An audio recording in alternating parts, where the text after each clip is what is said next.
everyone to Black Girl in a Science World.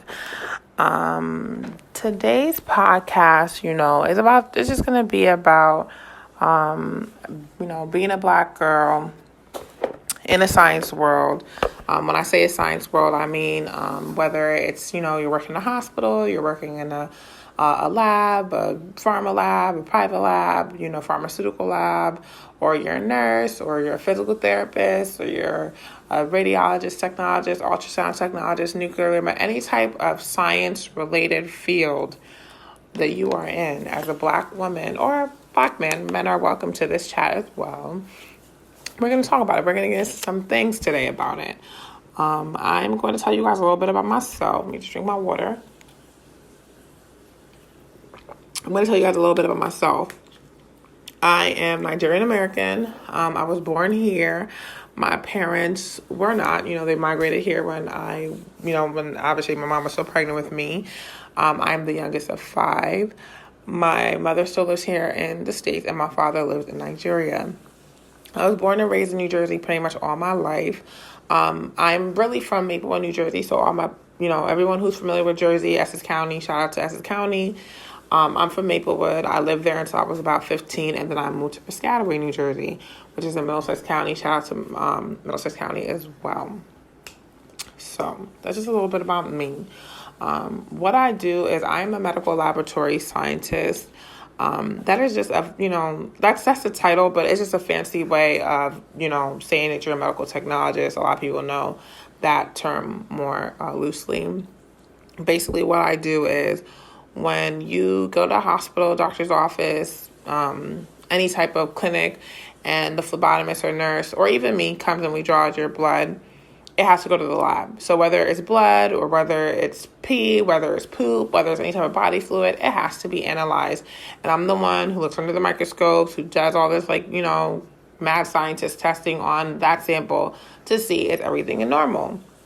And if anything looks abnormal, call your doctor, however your doctor, let them know, hey, this is what we found in this person's pee, poop, body fluid, urine, whatever it is that we're looking at under the microscope. We let the doctor know this is what we found, and it is not normal or it is normal. And then they help treat you. So I'm just, this podcast is not just going to be about, being a Black woman in a science world. I also want to touch on other topics, but really today, because I was talking to a lot of my homegirls and I realized that this is an issue that a lot of us are having. So similar, I'm just going to, say this one thing. When I was in college, taking all those super sciencey courses, like the organic chemistry, biochemistry, genetics, physics, all that stuff, I realized that when we would be studying and we would be giving answers and we would be getting our study groups and I would say my answers, other races would always question myself or another Black woman's answer or a man's answer. They would be like, I don't really know, or I'm not really sure if, whatever, I'm not really sure if I feel how I feel about that. And mind you, I could have been studying way more than them, but they just never trusted my answer because they just damn if she right. Damn if her Black ass is right. Okay, they're we know your answer is wrong, so we don't even want to hear what you got to say, Miss Thing. So it was like that in college, especially in those high sciencey courses where, the Asian person or the Indian person was deemed as smart. So when you're in a study group and you're one of the few Black women, they know that your answer can't be right. So if if Jampreet is saying the answer is A and you're saying it's B, chances are Jampreet is right and you're wrong, essentially. So that's just a little bit of what I dealt with in college. So I was just so used to it all the time. Damn if I could be right because I'm Black and I'm dumb, and how dare I know the right answer. So now that I'm, now that I started working in the real world, sciencey field, not that I never had a job before, because I did, but now that I'm really deep needs, up to my eyeballs in the science stuff, I still experience it, and it's very frustrating. So, get into some story time. So, I graduated in 2020, so right in the peak of COVID, and my first job was this very lucrative job in New York City. It was a lab in Manhattan. It was a $25,000 sign-on bonus. A beautiful job. It was just like your dream job for any girl who's out there who's like, oh, I want to live this Sex in the City life. That's what I kept telling my man. I kept telling him, I want to live this Sex in the City life. I'm gonna be, getting my Starbucks every morning, taking the train to New York. It'd be so cute, I just thought I was gonna be Miss Thing. So I get this job. It's a lab. It was a lab specialized for COVID testing. So essentially what happened was Governor Cuomo had built a lab that was geared towards doing all the COVID testing in the city. And this lab was responsible for doing all the COVID testing for the nursing homes, for the hospitals, for the schools, everything to kind of get things back in track. It was a very beautiful lab, state-of-the-art lab. You could see the I don't know what river it was. I think that like the Long Island River or something like that. But it was like a very beautiful view of like the Long Island River, one of them rivers. So we would always see the ferries and people jet skiing in the water. So beautiful. So the lab was, a lot of young people working there, and basically the environment was that you are to essentially, like, if you have an idea, let us know. Tell us what your idea is. Tell us, what you think. Tell us, like, how can we improve what's going on? Because it was like it was a new and upcoming lab. It was a lot of engineers. It was a lot of like techie type people. So it was like young, fresh ideas were welcomed, or so I thought, child. So there was this one white boy, I'm not going to, air his name out, but I'm going to just call him Bob. And he was an engineer. I don't really know what type of engineer he specifically was, because, like, I only had a few conversations with him. But I think he was a biomedical engineer, but whatever. So Bob, right? So one day, like I said, there was a lot of biomedical engineers, a lot of tech guys. So they had a lot of instrumentation that they were still building and like still like, trying to get up and running before the lab went live. So, Bob, I remember one day, Bob, basically the robot that they had built, and it wasn't really malfunctioning, but what happened was we had like a practice run just to see how it would work. So we had 880 samples, right? That was like just filled with water. They were like filled with just like random anything. So they wanted us to manually run those samples and then have the robot do it and just like do like a correlation study to see like, okay, are we getting the same results when the lab scientists do it versus the robot do it? Will we get the same results? And that's a very common thing in the lab world. Like, you want to make sure that the operator and the instrumentation can both do the test and get similar results. Correlation. So I remember we had these 800 and 180 tubes filled with like whatever mystery solution. And what we did essentially was we pipetted out about 1 milliliter of each, like from each test tube, and put it into a 180 microwell plate manually. So I did that manually myself. And then I took the 180 tubes and I let the robot do it.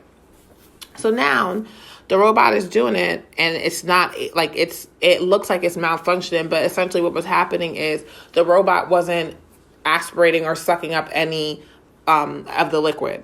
So now Bob, he's like freaking out. Like, he's just like, oh my God, the robot's messing up. It needs to be calibrated. Oh my goodness, we gotta fix this. I gotta tell John. John's like the other engineer who made the robot. So he's like freaking out. He's turning like red as a tomato. So I just tell him, like, Bob, it's not that serious. Like, essentially, we just like, you have to remember the robot needs 4 milliliters to aspirate, and we just literally just ran everything manually first and then put it under the robot. Like, if we want to do this correlation, like, we have to let the robot do it first, and then we take after the robot has took his thing. So he's like, no, like hand my face and everything. Like, no, that's not what it is. It needs to be calibrated. We have to change he was just like super like one way thinking horse with the blinders. He was just so determined that what I was saying was not right.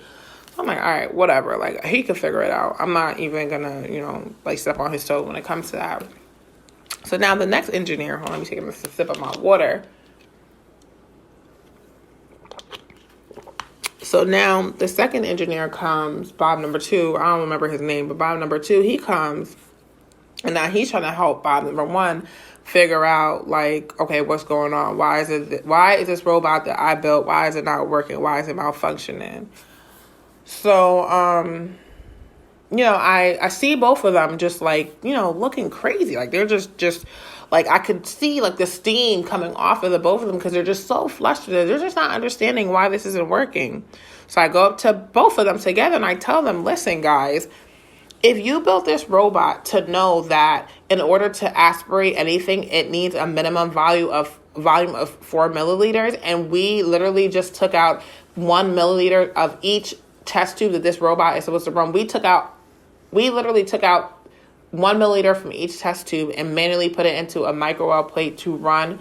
And then we gave the robot essentially 180 tubes that only had 3 milliliters. It's not going to be able to suck up anything. It doesn't mean that anything's wrong with the robot. It just means the volume that you guys set the robot to know that it needs to aspirate, we altered it.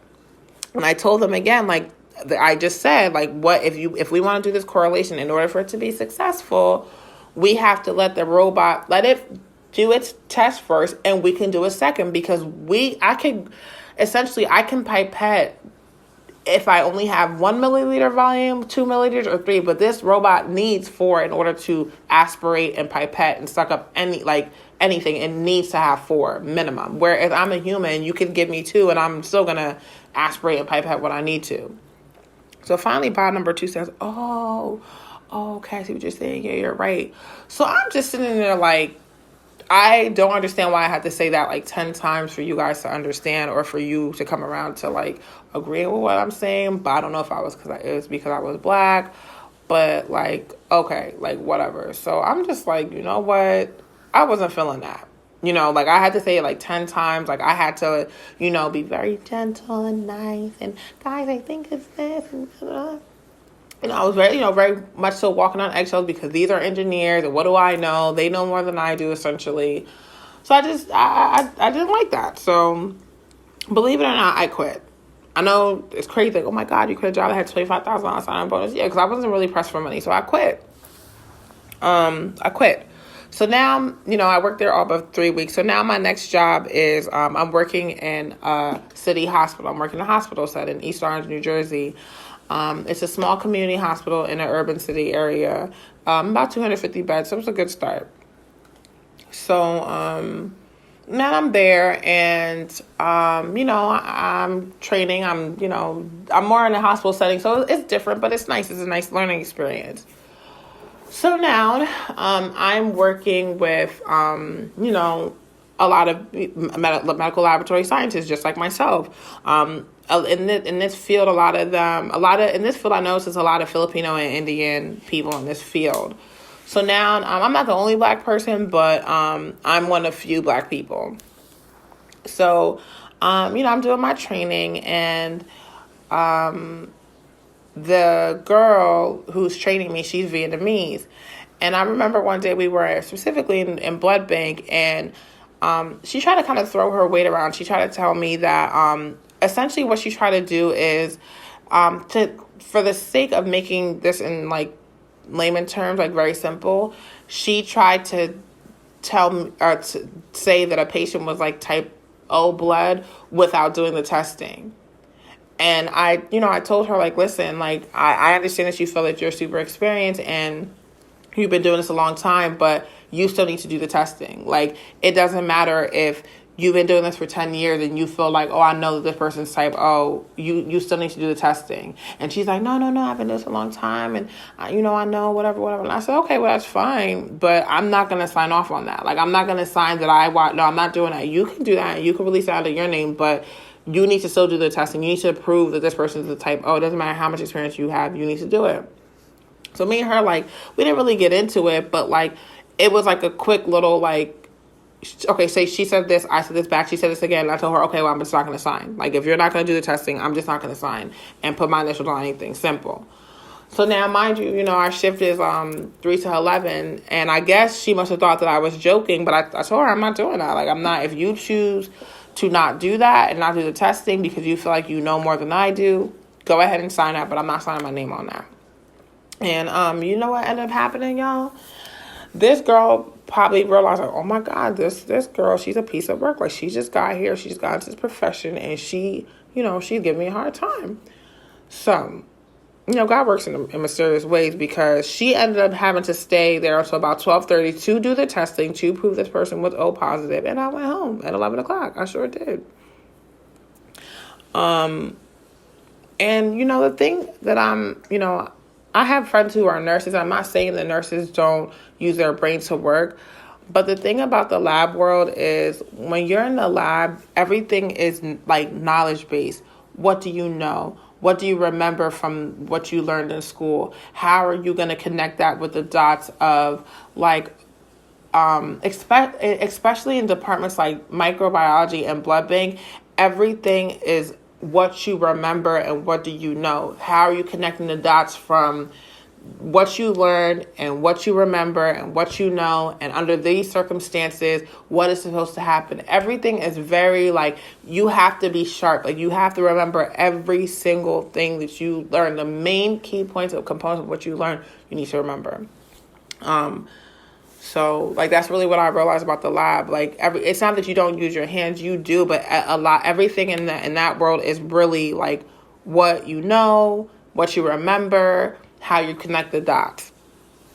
Another example in the same department is another one of my coworkers. He's Filipino, and he was. I remember, I did testing on a patient, but I don't like to, like, when I work, I don't like to leave any leftover work for the next shift. But if it's gonna cause me to stay until 12, I'm gonna wait until I get to a good stopping point, and I'm gonna endorse to my next shift. So, it was a scenario like that. I was working one night and I was doing patient testing. And I realized, like, okay, it's like 11:30. I'm going to do the testing up until I get to a good stopping point, and I will endorse it to my coworker. So I did just that. So the next day when I come in, my Filipino coworker tells me, to kind of like avoid, he told me essentially, because just like to make a long story short, he told me to basically to avoid having like any leftover work for the next person. I could have just done testing on expired reagents or expired stuff. And I told him, I will never do that. This just like that. I said, I will not do it, and I will never do it. I'm sorry, those are my specific words. I told him I will not do it, and I will never do that. And I said just like that. Because I was like, this man is crazy. Like, do you think that I'm stupid enough to do any type of patient testing on an expired reagent, on an expired anything? And then when shit hits the fan, or when a joint commissioner CAP comes to, to inspect us, they see that it's my initials on this date, and I did this with something that was expired, and I lose my license, or I lose my job, or possibly get written up, or all three, child? No. I told him I will never do that, and I'm not going to do that. And he was shocked. I could see it all in his face, even though, we wear the mask. I could see it all in his face. He was like, oh my God, this girl is bold. Like, who does this girl think she is? She just got into the field, and she's just, she's just giving us such a hard time. Who does this girl think she is? But, I say all this and I tell all these stories to say, when you work in the science world, whether you're fresh into it, I'm not saying to come in there acting like you know everything, like, I know, can't nobody teach me nothing, and y'all can't tell me this because I know this, and I passed my boards, No, I'm not saying that. I'm not saying not be teachable or not be humble. Hell no. Definitely, if you find someone who is genuine, who is teachable, and who you could work under, who's really going to put you on some things, child, you learn from them. But what I'm saying is, watch out for people, especially being a black woman or a black man. More particularly, this is for my black woman because I'm a black woman. But be careful for people who are not of your race, who are going to question everything that you do to make you self-doubt yourself and feel like you don't know what you're doing. Because that's the ultimate goal. The reason why, some of these people who are Filipino or Vietnamese or Indian or whatever, they do that is because ultimately they want you to feel like you don't know what you're doing. They want you to feel like you don't have no business being in this profession. You're not smart enough. Essentially, you don't belong here. What are you doing here? How did you get this position? You're not smart enough to be here. But that's why I say you own it. You don't let anyone make you feel like you don't know what you're talking about, especially if you know what you're talking about, especially if you know that you did everything right. Don't let them make you feel like you're doing something wrong. Like my coworker who tried to tell me to use something expired. I knew in my spirit, I knew that that's not right. You're not supposed to do that. He even knew that wasn't right. But he told me to do that so I could be stupid enough to do it and possibly lose my license. And it's scary because I feel like I'm more optimistic, so I try to look at everything on a positive note. Everyone is nice, friendly. But in the real world, especially when it comes to professionalism and money, people don't want to. Not everyone is out to be your friend and to help you build you up as a professional, especially as a Black woman. You have to know that you're going to do things right. You're not going to take shortcuts. You're going to do it the right way. And when someone tries to tell you to do it the wrong way, you stand on your 2 feet and you tell them, I'm not going to do that because it's not the right way to do it. So I'm not going to do it. If you want to do it, be comfortable to do that. And you sign off on that, but I'm not going to sign off on it. And although I've only been in this profession for about a year, it's going over a year now, but I know, like, I've learned, like, people will, because you're Black, look down on you and demean you and make you feel like, you don't know what you're talking about, or how could you be smart? But the same way they have to study and the same way they have to take a board exam or a licensure exam to get that position, honey, you did too. You did too. You had to do that yourself. So don't never let, and I'm not just saying, I don't want to make it seem like it's just a certain race of people doing it against Black people. Anyone for that sense. Don't let anyone question you or make you feel like you don't know what you're talking about. Don't let anyone make discredit how hard you studied and how, the fact that you have this license or that. Don't let anyone do that because they will do it. And there's a reason behind why they do that. And that's just what I learned in this year of this profession. I don't want to make this too long. I don't want to make this too crazy, but, definitely follow me on Instagram, Drea Baby, and I'm going to spell it out because it's with a 3. So it's DR3A_BBY, and definitely slide into my DMs. I want to hear from other people. I want to hear from, nurses, radiologists, radiology technologists, ultrasound technologists, nuclear medical technologists, physical therapists, patient care technicians. I want to hear from other people who work in other science-related fields who are Black men or Black women, and tell me, like, what experiences y'all have where people, where you feel like someone demean you or they try to shut you up or shut you out or take credit for your work, because it happens. It definitely happens. And, a lot of the times they, people tell you, oh, you're being too sensitive, don't take it too personal. But honey, no, you're not taking it too personal. I'm not saying be sassy and don't be professional. As always, keep it cute and classy and be professional, but don't doubt yourself, because ultimately that's the goal when people do stuff like that. They want you to doubt yourself. They want you to question your knowledge, and ultimately by them being able to do that, it makes you not as professional, because now you're like, I'm not really sure. I think. No. Be proud. You worked hard to get that degree. You worked hard to get that license, that certificate, whatever it is you got. Don't let no one come and question you and make you feel like you don't know what you're talking about, okay? So like I said, as always, please, we're going to get into some things. We're going to have more topics. Keep it cute, keep it classy, always be professional. But yes, definitely, you follow me on Instagram, Drea Baby, DR3A_baby. Once again, that's DR3A_BBY. Because I want to hear from y'all. I want to know, like, what experiences y'all have. Like, do you have any other experiences? Do people ever, try you? Because, honey, child, when I say working in the science field, it is trying, but it helps you grow as a professional. So as always, keep it cute, keep it classy. Let me know what you guys think. Slide on my DMs and let me know your experiences. Until next time.